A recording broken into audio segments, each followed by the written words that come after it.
G'day, it's Jeff Ware here, and today I'm out testing Yamaha's new MT-10 at the MT range launch up here in sunny Sunshine Coast. It's 27 degrees today in the middle of winter and you wouldn't believe it, but what a beautiful day to go riding on a machine like this. Yamaha have been trying to make it clear that this is not a naked R1, but between me and you, it feels like an R1.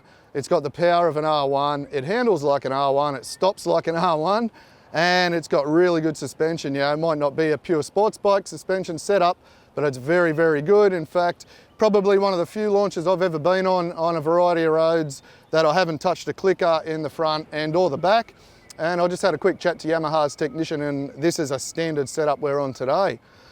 The bike's brilliantly balanced, on or off the brakes, on the gas off corners, on smooth sweepers with camber, or on bumpy tighter corners. It remains composed. Ground clearance is not too bad. Your pegs touch down, or your feet a little bit. I didn't really touch the pegs actually, but I wore a set of toe sliders out today, which is a little bit unusual. The Bridgestone S20 tyres are a superseded tyre that are on this machine. But you know, they're a fantastic tyre and they give great grip as well. Power delivery, it's a little bit more aggressive than the R1, believe it or not.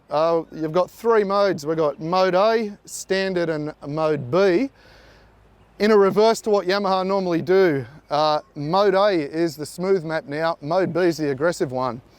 I rode it in Standard most of the day. I like a soft throttle pickup.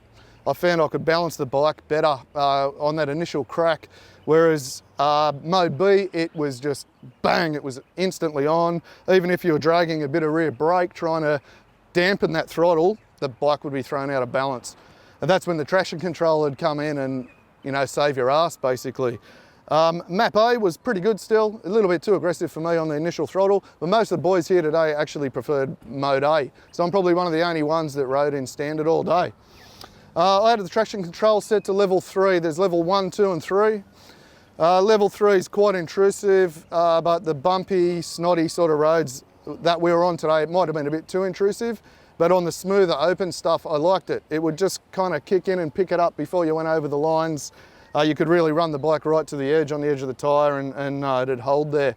One of the other journalists found out here that you can do big wheel stands with the traction control on. Every time I tried, it would cut in and come down. I had to turn the traction control off to do my attempt at wheel stands for the photos you can see in this report.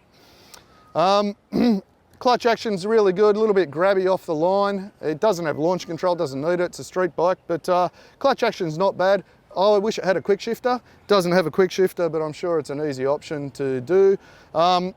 Engine braking wise, it's really well controlled and good. It's not over braked. It still runs into corners fast, but not too fast. There's a bit of control there.